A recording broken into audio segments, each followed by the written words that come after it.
अच्छा संदीप जी, मैं कुछ बातें जरूर याद दिला दूं। एक तो आंकड़ों में हेरफेर करके उनको ऐसा लगता है बाकी लोग पढ़कर आते नहीं, बाकी लोगों को समझता नहीं। 2% साइज है हमारे इकोनॉमी का वर्ल्ड इकोनॉमी में। 2%। तो ये तो पहला झूठ उनका मैं बता दूं क्या है।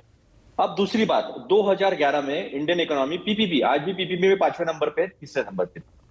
2008 के बाद, मंदी के बाद, ग्रीस में लोगों को खाना नहीं था। इंग्लैंड में तब क्रिसमस नहीं मनाया गया था, जानवरों को छोड़ दिया गया था, इतनी खराब हालत थी। और क्रूड ऑयल $112 पर बैरल था। $112 पर बैरल। गैस सिलेंडर ₹410 में मिलता था, खाने का तेल ₹70 में मिलता था। और जो अनएम्प्लॉयमेंट रेट था वो 5.47 था। मैं भी लेकर बैठा हूं आंकड़े। सीएमआई का तो आंकड़ा 8.4% बता रहा है 11 दिसंबर का अनएम्प्लॉयमेंट रेट, जिसमें अर्बन अर्बन अनएम्प्लॉयमेंट रेट जो है 9.4% है, रूरल है 7.9%। और ये आप हम जो बात कर रहे अतीत की बात कर रहे हैं अतुल भाई, फ्रजाइल इकोनॉमीज, फ्रजाइल का हिंदी में जो लोग मतलब नहीं जानते, कमजोर अर्थव्यवस्थाओं में हम गिने जा रहे थे कि नहीं गिने जा रहे थे? आज कोई हमें 5 फ्रजाइल इकोनॉमीज में कह रहा है या 5 टॉप इकोनॉमीज में हम आ गए हैं? मेरा मेरा यही कहना है कि वो तब षड्यंत्र नहीं था क्या? आज के पैरामीटर से अच्छे पैरामीटर तब इकोनॉमी के थे क्या? तब षड्यंत्र नहीं था हिंदुस्तान के इकोनॉमी के साथ?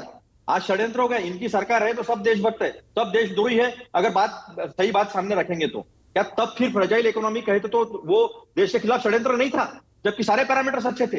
$112 क्रूड ऑयल मिलता था, आज इनको $50 पर बैरल रशिया दे रही है। 8,88,000 बैरल जो है हम रोज का इंपोर्ट कर रहे हैं। कौन से कहां का टैक्स लगा रहे? और देखो इनकी चालूगिरी क्या है, ये एक्साइज नहीं लगाते, ये सेस लगाते हैं ताकि डिविजिबल स्टेट्स को उनका हिस्सा ना मिले, सारा इनके पास जाए।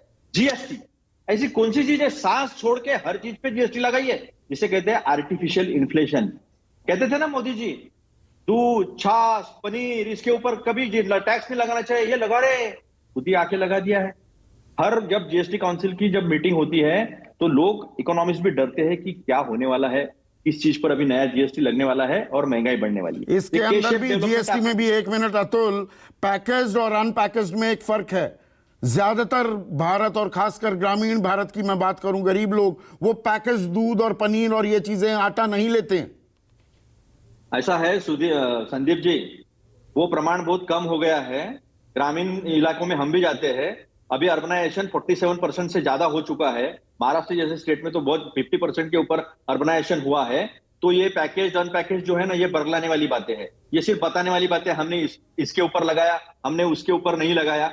लेकिन एक बात आप समझ लीजिए कि आज $50 पर हमको रशिया क्रूड ऑयल दे रहा है। तो महंगाई कम होने लगी ना? बाकी देशों के मुकाबले क्या महंगाई की मार भारत में कम नहीं है? क्या आप इस बात को डिनाई करते हैं? देखिए, ऐसा है कि मैं बैग लेकर सुबह जाता हूँ ग्रोसरी खरीदने के लिए महीने में एक बार, और मुझे उस वक्त क्या मिलता है, अगर मुझे तेल ₹70 का तेल 2014 में मिलता था और 6-7 साल में अगर वो 160, 170, ₹200 से थोड़ा कम हुआ है, तो मुझे महंगाई महसूस होती है।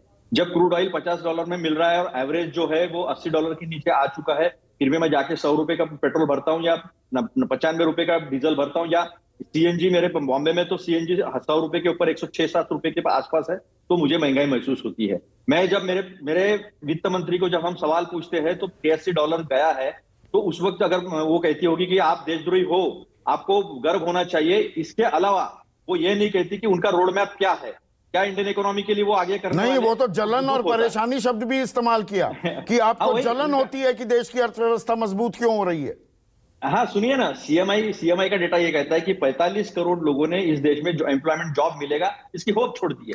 श्रम पोर्टल पे 22 करोड़ लोग आवेदन देते हैं कि हमें जॉब मिलना चाहिए, सिर्फ 7 लाख लोगों को जॉब मिलता है। अनऑर्गेनाइज सेक्टर की तो बात छोड़ दीजिए, उसकी बात नहीं हो सकती है। 80 करोड़ लोगों को हम 5 किलो अनाज देते हैं और उस पर गर्व महसूस करते हैं। आज गुजरात का आंकड़ा देख लीजिए, 39.5% भुखमरी है, माल न्यूट्रिशन है वहां पर। लेकिन हम बात किसकी कर रहे हैं? बात हम जो दिखता है उसकी बात कर रहे हैं, जो दिखा सकते हैं उसकी बात कर रहे हैं। लेकिन जो सही है उसका आंकड़ा गलत है, देश के खिलाफ साजिश है। आप सॉरी कहो, आप ये को होसबले कहते हैं, तो फिर उसके ऊपर जवाब नहीं दे पाते हैं। तो ये सच्चाई जो है वो देश के सामने है। सच्चाई देश के सामने है। सच्चाई आ भी रही है क्या?